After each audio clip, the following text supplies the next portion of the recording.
प्रेम से बोलिए शिव गुरु महाराज की जय हो। मैया भवानी की जय हो। देखिए बहिना, हाँ बहुत सुंदर हमारे शिव गुरु महाराज हाँ, आज हमारे मनोज भैया के घर पे विराजमान हैं। जय हो जय हो। और बहुत सुंदर चर्चा का सेट लगा हुआ है हमारे राजू बाबा के माध्यम से। हाँ और में राजू बाबा के पूरा टीम हाँ, शिव गुरु के दरबार में जय हो।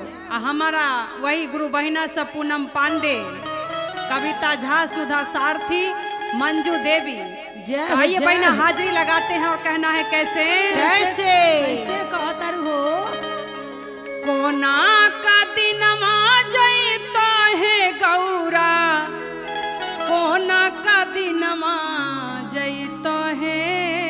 जय हो जय महादेव की जय। लक्ष्मी जी शारदे माँ सब पूछ रही है माता गौरा से हाँ कि 12 साल तपस्या को कई बौरहवा के तब पा ले लू, हाँ, लेकिन तू सोच लू कि कैसे दिन जाई।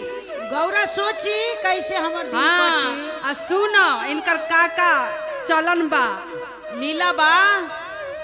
अब बरवा तोर बौरहवा है गौरा कैसे के